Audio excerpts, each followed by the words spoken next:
का शुक्रिया। बजट की स्पीच में फाइनेंस मिनिस्टर ने 4 बरादरियों का जिक्र किया।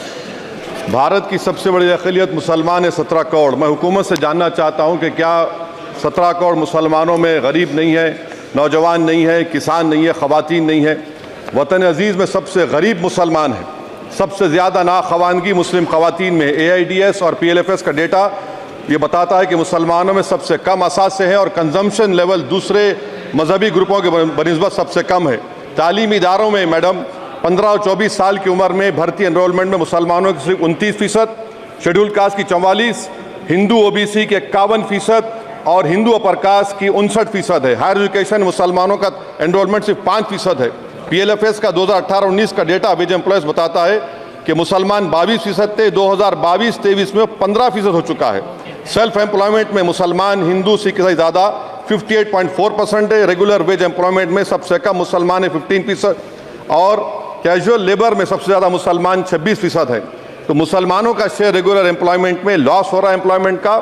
मुसलमान नौजवानों को ना रोज़गार मिलता है, ना तालीम के मौक़े, ना हुकूमत उनको कोई तरबियत सहूलत दी जाती है। मैं मोदी हुकूमत को एक मुसलमानों का एक अछूत बना दिया है, ना कोई सियासी नुमाइंदगी है, ना मुल्क की तरक्की में इनका कोई हिस्सा दिया जा रहा है।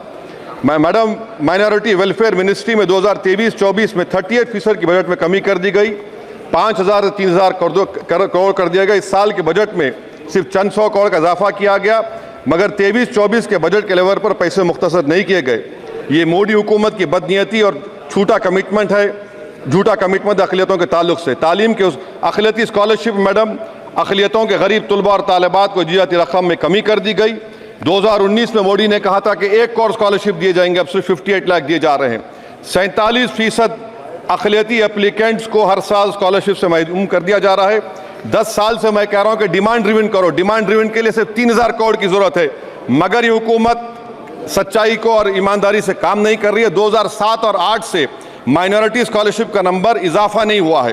Pre matric scholarship madam Kundu committee ने कहा कि मुसलमानों में drop out rate primary level पर होता है, तो हुकूमत ने 9th क्लास से प्री मैट्रिक स्कॉलरशिप पैसे दे रही है। NDMC की इक्विटी मैडम 800 करोड़ एक मजाक है। PMGAV के में 910 करोड़ दिए गए। सारी दुनिया जानती है कि जहां मुसलमान बसता है गांव में, शहर में, वो अंडर डेवलप एरिया है और आप मजाक करें ऊंट के मुंह में जीरा देकर। हज में 97 करोड़। हज कमेटी एक रिश्वत का मरकज बन चुका है।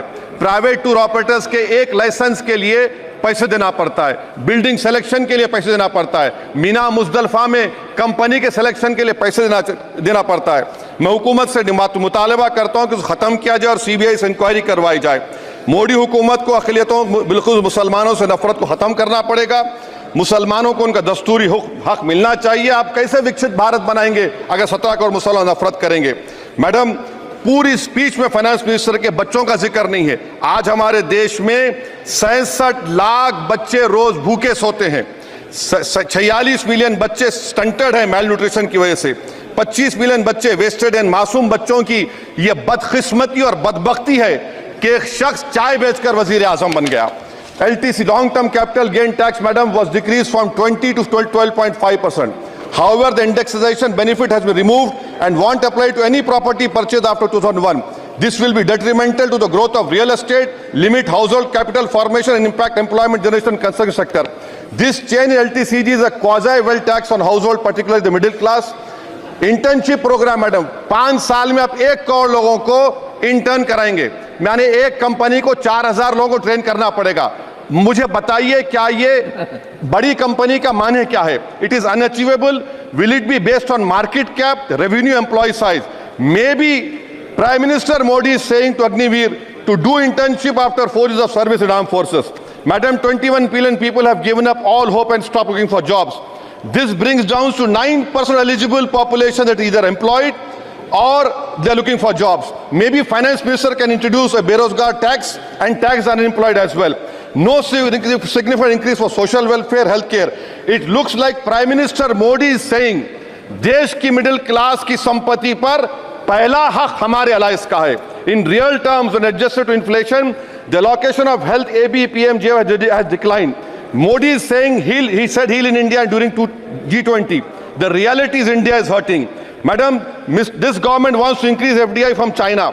Is the Prime Minister not concerned that our armed forces cannot patrol 26 patrolling point out of 65 in Ladakh? Maybe the Prime Minister wants the Chinese monopoly Indian markets. Import from China have crossed 101 billion 2024. Prime Minister Modi says Khelo India, but in reality the budget has shown that Modi government policy is Jhelo India.